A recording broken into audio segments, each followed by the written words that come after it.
আসসালামু আলাইকুম সবাইকে। আজকে দেখাবো খুব সহজে এবং স্বাস্থ্যকর উপায়ে chicken vegetable roll recipe A to Z frozen tricks সহ। তাই চ্যানেলটি সাবস্ক্রাইব করে দিন এখনই। তো চলে যাই রেসিপিতে। প্রথমে মিহি কুচি করে রাখা বাঁধাকপি এবং গ্রেট করা গাজর এবং পেঁয়াজ কুচি দিয়ে কিছুক্ষণ ভেজে নেব।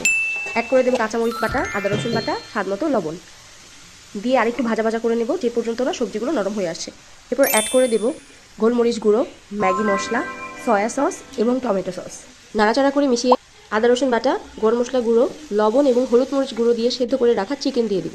এই পুরটা দিয়ে কিন্তু শুধু রোল না, আপনি প্যাটিস, সমুচা, নুডলস যে কোনো ধরনের নাস্তা আইটেম কিন্তু বানিয়ে ফেলতে পারবেন। এই রেডি করা পুরটা কিন্তু আপনি ডিপ ফ্রিজে রেখে সংরক্ষণ করতে পারবেন বেশ অনেকদিন।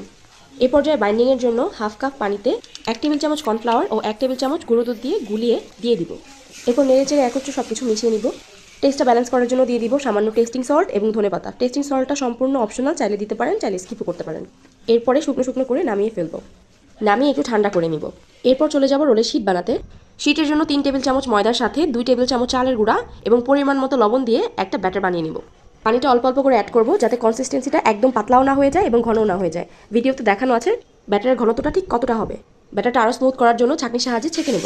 এভাবে পরিমাণ মতো ব্যাটার দিয়ে আমরা কড়াইটাকে ভালো করে ঘুরিয়ে নেব এবং একটা পাশ হলে আমরা উল্টে আরেকটা সাইড অল্প একটু ভেজে নেব। Sheet ready. এবং ভাজটা আসলে একদমই চোখে দেখে শিখতে হবে, এখানে বলার কিছু নেই, আপনারা একটু দেখে ভালো করে বুঝে নিন আসলে ভাজটা কীভাবে দিতে হবে। শীটের ব্যাটার থেকে কিছুটা ব্যাটার রেখে দিয়েছিলাম, সেটাতেই আগে রোলটাকে ডিপ করব। এরপর আমরা ব্রেড ক্রামসে ভালো করে কোট করে নিব। এই অবস্থায় চাইলে ফ্রাই করতে পারেন কিংবা ফ্রোজেন করে রাখতে পারবেন বেশ অনেকদিন। এরপর যখন খুশি ফ্রাই করে নাস্তা টেবিলে সার্ভ করতে পারবেন কিংবা বাচ্চাদের টিফিনের জন্য এটা হতে পারে একদম বেস্ট এবং ঝটপট একটা উপায়। আর হ্যাঁ, ভিডিও দেখে চলে গেলেই হবে না, এরকম সব রেসিপির জন্য চ্যানেলটাকে কিন্তু সাবস্ক্রাইব করে দিতে হবে এবং ফেসবুক থেকে দেখলে ফলো করে দিতে হবে। Thanks for watching.